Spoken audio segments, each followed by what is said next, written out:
More information about the micro conferences, as well as information about our complimentary virtual trade show at www.smartenergyweek.com.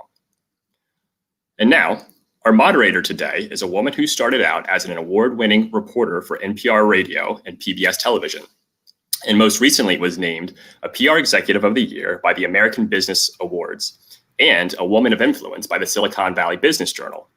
She is the founder and chairwoman of the international nonprofit Women in Cleantech and Sustainability. She's also the founder and CEO of the award-winning Technica Communications, a boutique PR and marketing firm focused on the clean tech, electric transportation, and energy industries. Please welcome our moderator, Lisa Ann Pinkerton. Lisa? Thank you, Tim, for that warm introduction. And thank everybody here in this virtual event. You could be doing anything right now, and you're here furthering your professional education and understanding. So congratulations to you for being here. We are going to talk about solar, storage, and electric vehicles. Now, we're all pretty familiar with solar and storage. Electric vehicles are now revolutionizing transportation, and they're offering up some compelling links for distributed energy resources to interact with this growing sector. And in this session, our speakers are going to walk us through how solar storage and electric vehicles can collaborate to provide some increased reliability and safety while also reducing emissions and costs. So let's get started, shall we? I'm going to introduce our first speaker, April Bolduc. She is the president of S-Curve Strategies, a firm that develops transportation electrification programs for utilities, states, and municipalities across the U.S. One of her claims to fame is actually developing one of the first utility programs that resulted in the region with the highest adoption of electric vehicles in the U.S. So thanks for being here, April. Yeah, thank you for having me. I'm excited to be here. Wonderful. And we also have Lincoln Bleveans. He is a 25-year veteran, of the global electric power industry. Currently, he's the assistant general manager of Burbank Water and Power. Lincoln's responsible for leading BWP's vertically integrated power supply division and its award-winning Eco Campus. He's also chair of BWP's Risk Oversight Committee, which implements power supply risk mitigation strategies. Welcome, Lincoln. Thank you very much. And last but certainly not least, we have Lukas Rowland. He's the project engineer at HDR Engineering. He's a professionally licensed electrical engineer who has spent the past year studying the charging infrastructure associated with medium and heavy-duty electric vehicles and how distributed energy resources can provide numerous benefits to the owners and operators of such fleets. So thank you for joining us, Lukas. Thanks for having me. So I'm going to get started with what can hopefully be a question that gets everybody on the same page related to this topic. And that is sort of what are the current opportunities for greater integration of EVs into the grid? April, let's start with you. Yeah, I think some of the current opportunities that we have right now are managed charging, for example. So how we're shifting our charging so that we can better impact the grid. We can have higher integration of renewable energy. We can access energy at its lowest cost, but importantly, we can also add to resiliency for the grid. I'll give you an example of that. When I was working at San Diego Gas and Electric, we had a program called Power Your Drive. They actually still have a program called Power Your Drive, and we had this day ahead hourly rate. So what we were able to do is utilities typically have a time of use rate, so it's particular segments, during the day that you can charge. But this was actually a rate that you could take advantage for each hour. So what that means is when you're able to do that, you can access all of the solar that is on the grid at that time, at that particular time. And then we can also drive those per kilowatt hour costs way down. So that was one example of how we can manage charging. You can also defer capacity as well. So there's lots of new technologies that are out there, and there's lots of innovation happening in the space, which is a really exciting time to be in the EV and solar and storage space. Thank you, April. Lincoln, Lukas, either of you want to chime in? Yeah, I mean, I would agree. I think it presents a major opportunity for such a large load, a potentially large load, like in terms of fleet management and large fleets that have multi-megawatt loads and have an ability to be kind of a flexible load profile that can provide services to utilities on a much bigger scale than residential or some smaller commercial systems. And so on the fleet management side, that's another major potential opportunity for utilities to take advantage of that type of resource. Yeah. And from the utility perspective, we look at it a couple different ways. One is that our electric sales volumes have been going down because, frankly, the world is doing such a very good job of energy efficiency. So even though electric load in aggregate is probably growing, the electric uses are getting so efficient that actually in total electric loads are actually declining. So electric vehicles are a great new load for us, and also a way to spread the fixed cost of our system over a greater number of megawatt hours or kilowatt hours. The other part of it is that electric vehicles are emerging as another resource on the grid. When we look at integrated resource planning, we've traditionally just looked at one end of the supply chain, which is the power plants and the transmission lines.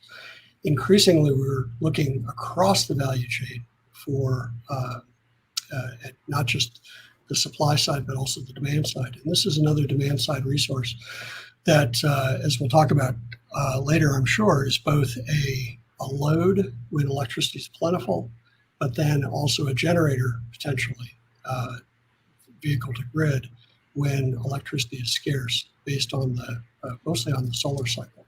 So it's a very, very exciting new aspect to the grid. Thank you, Lincoln. I appreciate that you mentioned vehicle to grid, because I feel like a lot of us in the industry have been hearing about it for a long time, and now I actually think it's actually getting closer to reality. Actually, it is reality in a few small places and pilots, but we're going to start seeing it more. So I think that's exciting.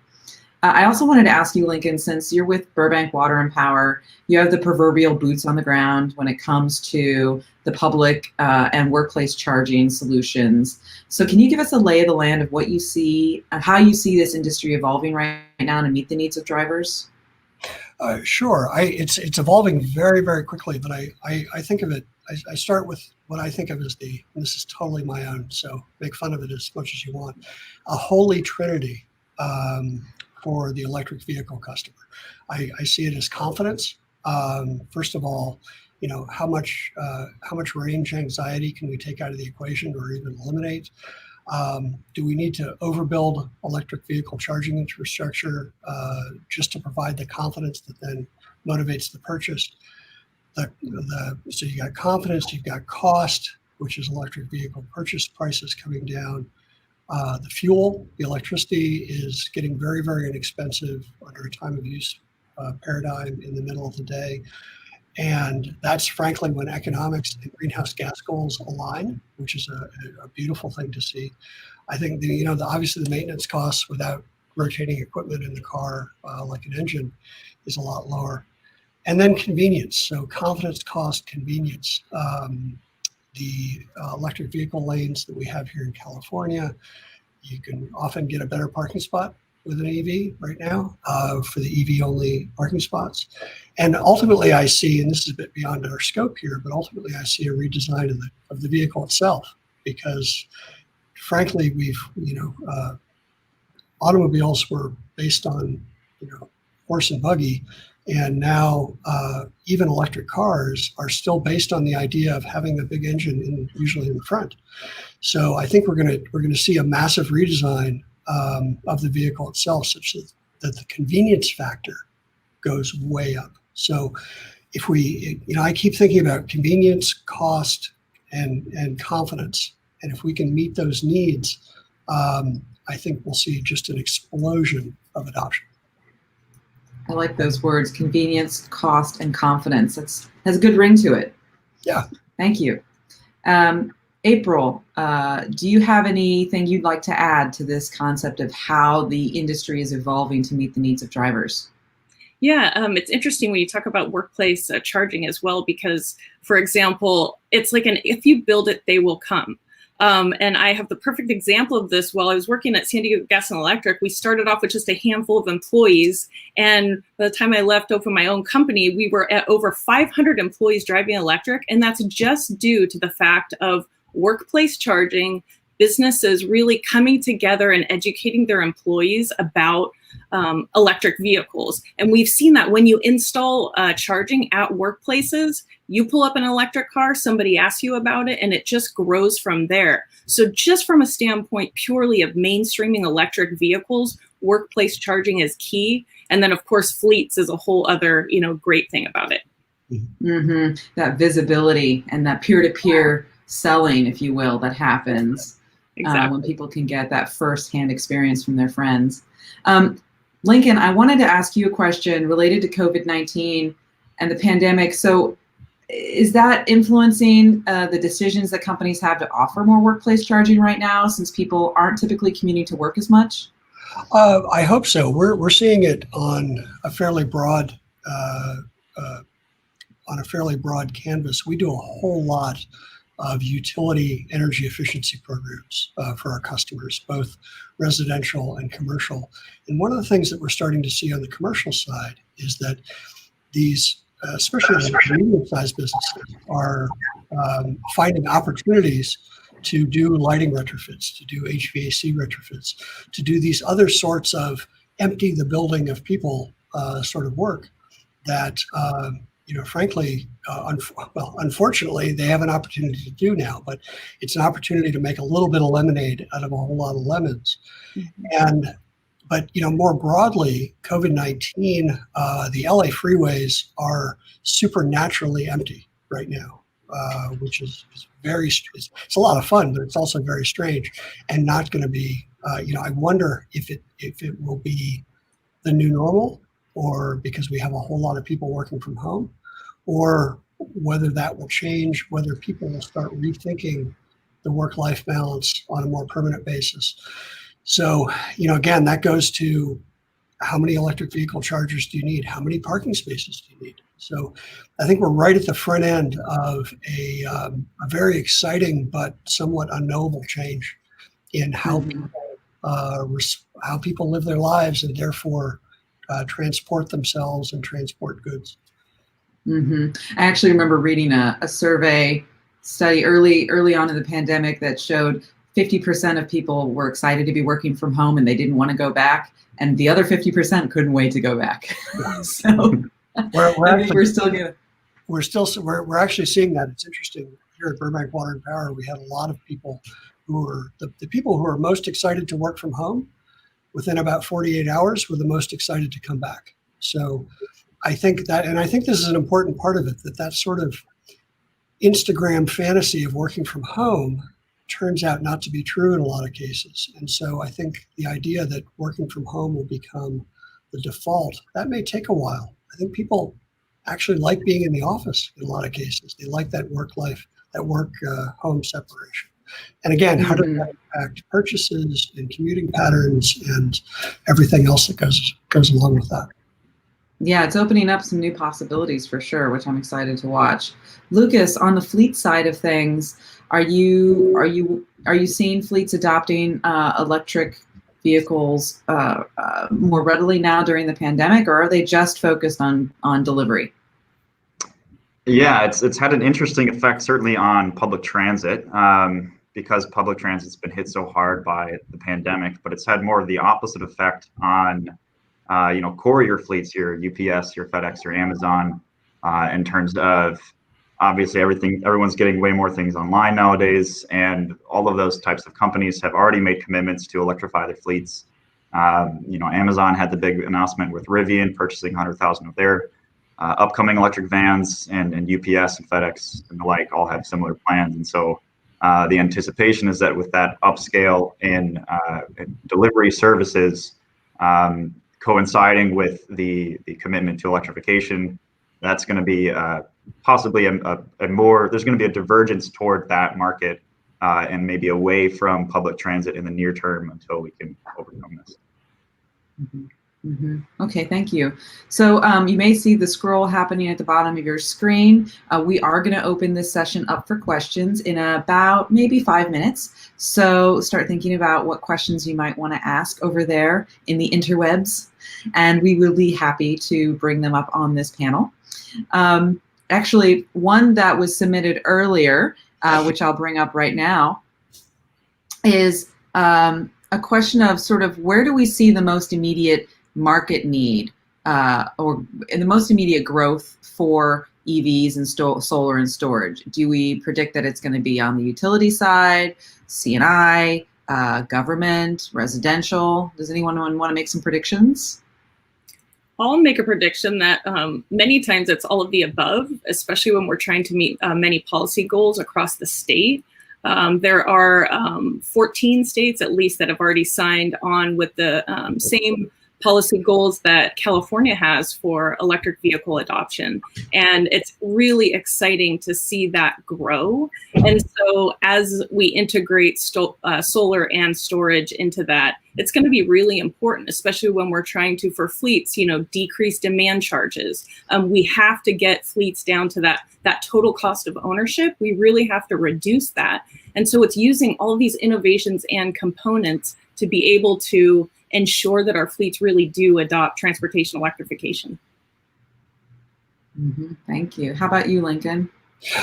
We're seeing. I second that wholeheartedly. I think it really is an all of the above strategy, and it's important to realize or remember that one size does not fit all in these circumstances. I think if you look at something like a school bus fleet, you're looking at a fleet that has very specific charging needs and very, very, very specific times of day, usually when they're either operating or are available to charge. You look at that versus, say, a delivery van fleet, where maybe it's a lot more sporadic and a lot more. When we want them to charge during solar noon, they're actually out delivering stuff at solar noon. So that, as a power supply person, that goes back to okay, if the delivery vans want to charge at night, and probably a lot of residential customers want to charge at night, how do I provide renewable energy overnight? Which because there's no other way to get to our RPS goals. So that gets into storage, fairly long duration storage, but it also gets into what are the technologies like geothermal, like wind that blows at night, do I need to add to my portfolio so I can match those things up? So there are a whole lot of, it is, the industry, I would say the industry is going to change more in the next decade than it has in the last century. And it's these sorts of challenges where you just keep pulling them apart and every answer begets another dozen questions, which is why it's so fun to be in the industry right now. Yes, absolutely. And Lukas, on your end of things, so we talk a lot about, so Lincoln mentioned long duration storage for overnight charging.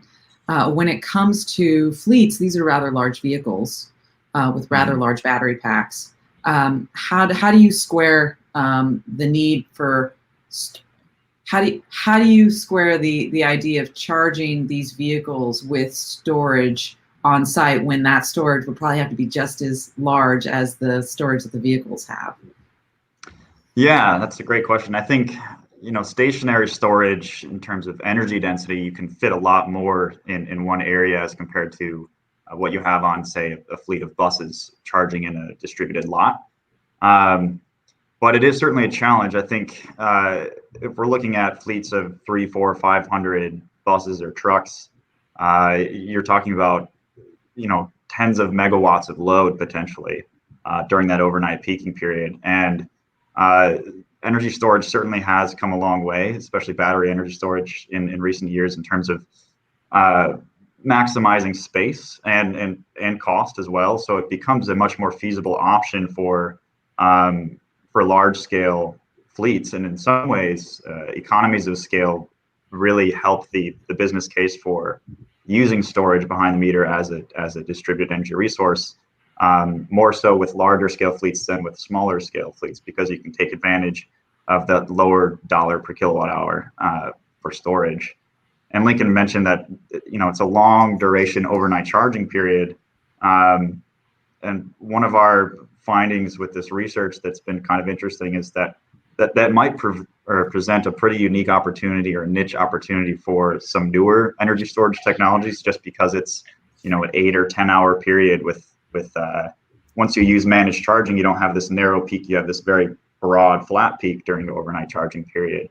And with something like a flow battery technology that has, it's more suited for that 8 to 10 hour range and offers a better or competitive cost per kilowatt hour in some cases for compared to lithium ion, that might be a unique application where we can start seeing some newer storage technologies get deployed for that application. Thank you, Lukas. That actually brings up a question I've been pondering myself, in the sense that, are we getting to a place where the hardware solutions have been pretty much established and it's sort of just a matter of maturing those solutions, similar to what we saw in solar? Or so then it's really just a software innovation challenge, or do you still see some room for the hardware?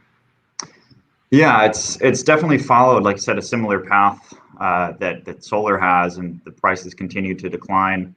There's some debate about where that floor really is, because there is still a lot of cost associated with storage, with battery storage, that's equipment based and balance of plant based. It's not with a PV system, it's much more weighted towards the module costs themselves. You have a lot of ancillary equipment with a storage system, and so there's some debate about where that floor is going to be, and it could be soon. But there's still a lot of room for improvement in the technology itself. We're still constantly hearing about things coming out of R&D that are basically step changes in the performance and possibly price of storage technology. So I really doubt we're going to be kind of hitting a wall anytime soon. And yes, it's very difficult for new technology to come out of R&D and see widespread deployment in the way that lithium has. But even within lithium, there's steady improvements in cost per kilowatt hour, energy density, performance, degradation, all kinds of characteristics. Okay. April, Lincoln, either of you want to weigh in on the hardware versus software innovations that we can expect? Sure. I'm actually even more bullish than Lukas is. I think we are right at the very, very beginning of the beginning of an extraordinary period of innovation in energy storage technologies. For a while now, no matter what the question was, the answer was lithium ion.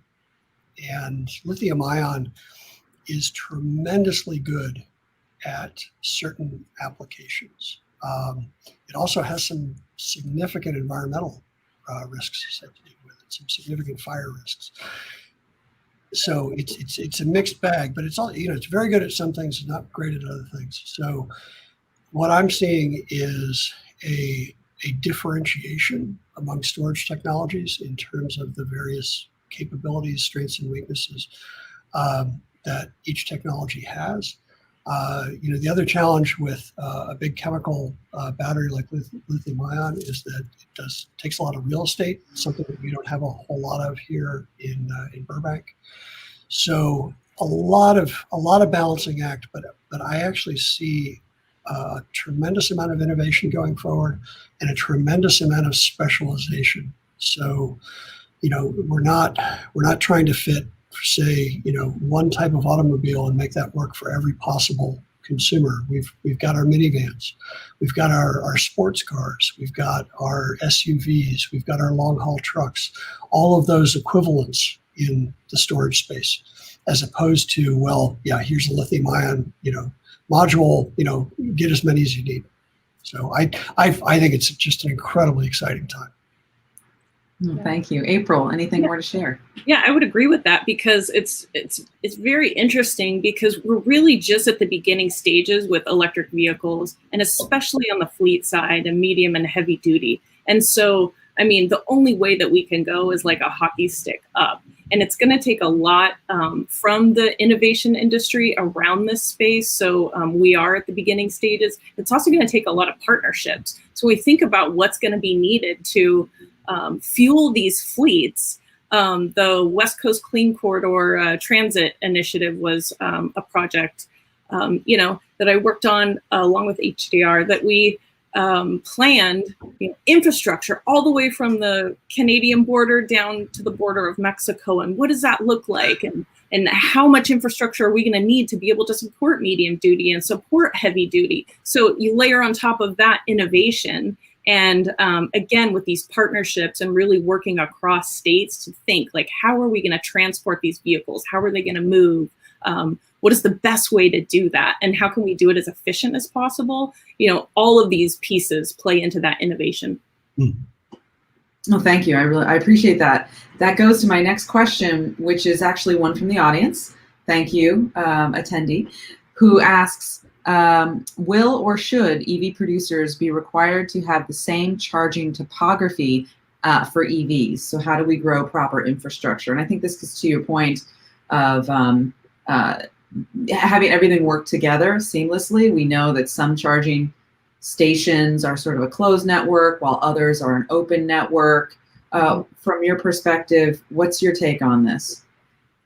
So for me personally, it is having open network because it does get to the question of the customer experience. And when I say customer, you can say the passenger driver, but you can also say the fleet operator. So how are we looking at that whole piece and part to ensure that the technology is easy as possible to use? It can be implemented as easy as possible. Like the infrastructure is there. Those are all things that we have to be working on consistently to be able to meet those needs. Thank you. Yeah. Lincoln, anything more to share? I would actually take it back to a very, very simple analogy. You think about a gas station, gasoline station, and you think about the fact that whatever consumer vehicle you have, you're going to pull into that gasoline station, and the hole's going to be the same, the tube's going to be about the same. Obviously in California we have more complicated technology than they do, say, in some other states, but there is an element of standardization there that I think is absolutely vital. Again, it goes back to that confidence aspect where if you want mass consumer adoption, people have to have a limited number of things to worry about in terms of using that product. And it's hard enough to find EV charging now, but if you had to find EV charging with the right connector, for example, I think that would set us back a long way. Mm-hmm.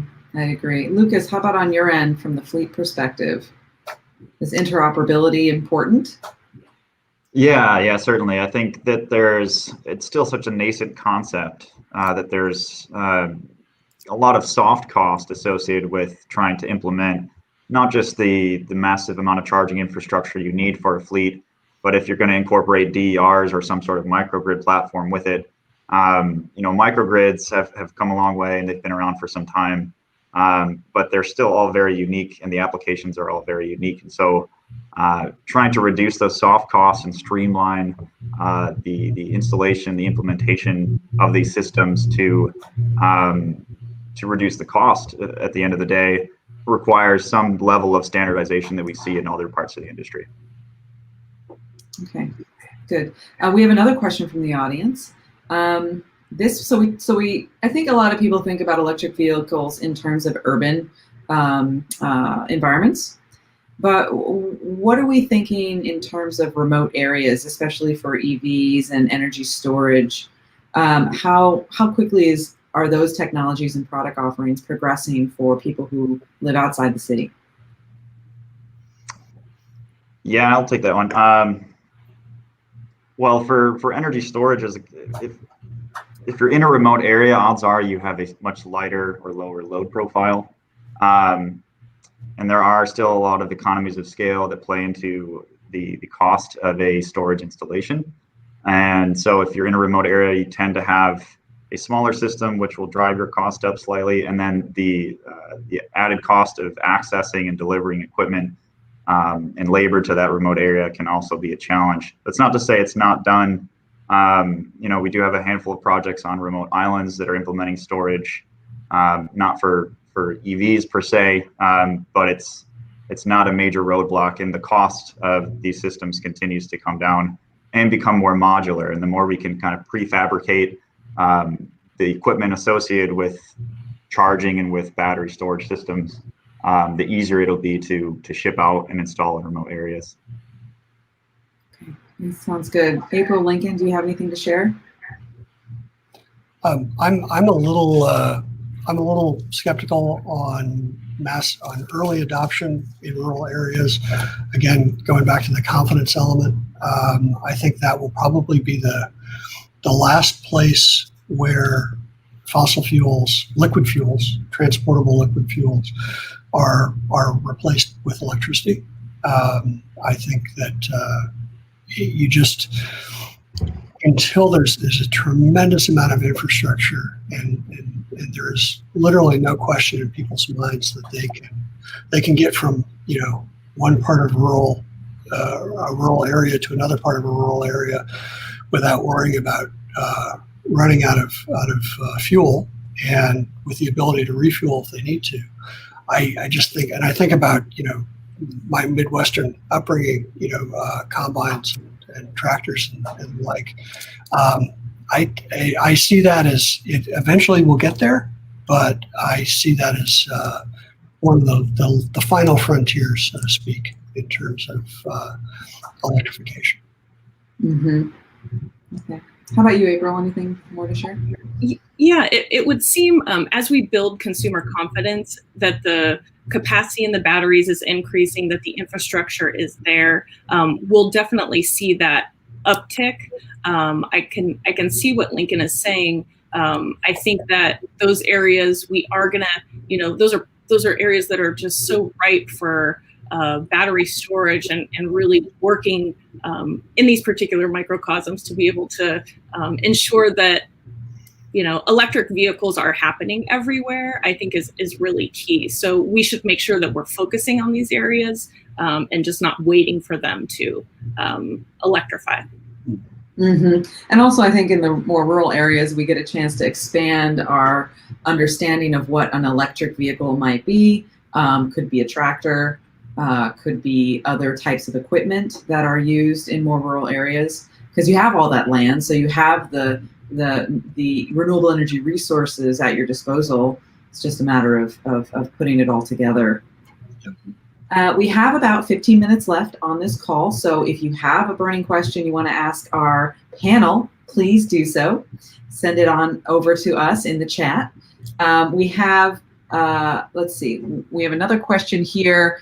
So, speaking of, we talked a little bit about vehicle to grid earlier. How realistic is that for EVs to be used as property storage, either vehicle to home or vehicle to grid, and sort of what issues might stand in the way of this, holy grail of using an electric vehicle to power your home? Yeah, there are numerous pilots taking place across the country regarding vehicle to grid. There's two schools of thoughts about it. I particularly think that it is something that we do need to focus on, and we do need to make it happen because, I'm in the electric vehicle industry for 10, 20, 30, 40, 50 years down the line. We want to see clean transportation, across all vehicles. And so in my mind, when we do have large amounts of vehicles that are plugging in, whether it's, during big trucks during the day, because that's where, they need to work, do deliveries at night, or it's school buses or even passenger vehicles. When we think about the number of vehicles plugging in on that timeline, that's where it's really key that we have innovation like vehicle to grid or vehicle to home or vehicle to X, as we call it. So it's really important to keep that innovation going. Thank you. I see it. I again, being very, very situation specific early on, in that it's the school bus versus the delivery van sort of analogy, where the school bus is predictable and they happen to be parked at the right time during the day, whereas the delivery van might be more sporadic. We need to keep pushing it. I'm a little bit skeptical that we'll get there until the vehicles themselves are more mature, and mostly in terms of charging or mileage capacity, or once an automobile can hold 300 miles equivalent worth of electricity, then I think it becomes more feasible to say, hey, let's play with the last 50 miles. And because even if your kid gets sick at school, you run out to the car, you still got 250 miles left. Don't worry about it. I think until we get there with the vehicles themselves and the batteries within the vehicles themselves, I think it's going to be tough to get broad scale adoption of this. I think it'll be very specific. But once those batteries get big enough and capable enough, I agree with April. I think it's going to be ubiquitous, and it will be transparent ultimately to the owner of that vehicle. The utility is going to have an opportunity to play with, whatever range, final range, last 50 miles of that range, and the consumer is going to be more or less indifferent to that. And Lukas, anything? Yeah, I mean, I would agree with both. I think that tipping point is probably going to be when we no longer have range anxiety as a recurring issue or concept that people think about all the time with electric vehicles. Once the range of these systems becomes a kind of no-brainer that people don't stress about, and they're willing to give up, a certain percentage of their state of charge of their battery, and have it not affect their day-to-day life or even emergency situations like what Lincoln mentioned, then that's going to become more feasible for, at least for residential EVs. And on the fleet side, it's somewhat similar because you're already trying to minimize your total cost of ownership, and design and optimize your charging load in a way that minimizes your electric bill. And so if there's a way that you can provide a service to the utility as a fleet owner and generate revenue from that, then that all goes towards minimizing or lowering your levelized cost of ownership. But until the range of the vehicles becomes long enough where that's not a stress point, I think behind the meter DERs such as battery storage present an alternative opportunity to provide those same sort of grid services without putting the fleet charging schedule at risk. Mm-hmm. And there's also warranties to consider as well, which haven't really been figured out for a vehicle to grid situation. You're cycling your battery more. That's going to, possibly affect your warranty and the quality of your charge. We have one more question, and then we're going to have to end our panel. This has been very fascinating. Thank you all for the knowledge that you've been sharing with us today. It's sort of in connection to the conversation we've just been having here. Would a utility find using EVs as storage for demand response and reactive power an attractive solution? Lincoln, let's start with you. Yeah, I can start off on that. Certainly, from a 10,000 foot view, I see that I would love to have that as a resource available to my system operators in the same way that a power plant is a resource or a stationary battery is a resource to them. When you go more granular, though, I think there are some questions that need to be answered. Obviously, we've talked about, how much capacity is actually out there. Does it make sense economically to, is there enough capacity to make economic sense to actually try to harness that capacity? But then the other question is, and this is kind of unique to a mobile battery, which is what an electric car really is. Will it be there? When I look at contingency planning and planning to serve load every day, every part of that is, okay, what if this power plant goes out? What if this transmission line trips? How do I think about contingency planning so that I know I've got enough to serve the needs of the customers in the system? And that's a little bit easier when things don't move. When things move, it gets a little more complicated. How many cars will be there? How many trucks will be there? Obviously, as the numbers get bigger, this becomes an easier equation to solve. But in the meantime, will my battery be in the parking spot or not is still a little bit of a question because it's got wheels. So yeah, I really want to see it, But again, it's one of these things where we start unpacking the issues, and it's complicated, but it's the kind of complication that gets us out of bed every morning. These are great problems to solve.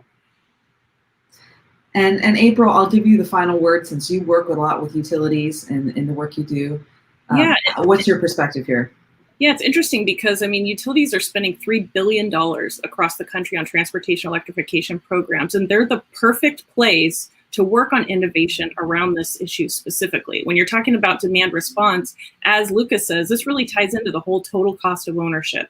We have to, as an industry, focus on how are we bringing that total cost of ownership down for fleet owners? Otherwise, we're never going to see the adoption that we want to see. And, demand response is a perfect way to do that, working with fleets to help them electrify, and then, implementing managed charging. This is just the perfect place. Utilities are the perfect place, really, to help with that innovation.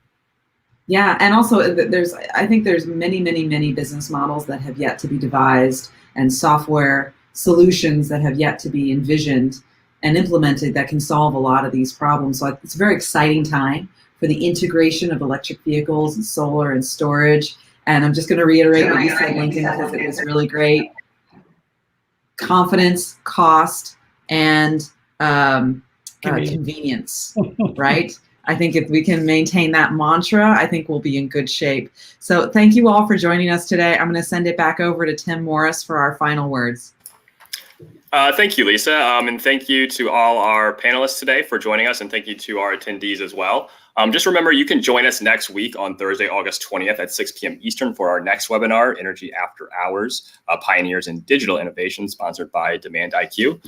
And remember that SPI, ESI, and North America Smart Energy Week is going fully virtual this year. You can visit www.smartenergyweek.com for the latest virtual trade show exhibitors and full education schedule, which includes the EV Connection presented by EVI. And there you go. That wraps it up for today. Thanks again, everybody, and have a great day. Thank you. Thank you. Thank you.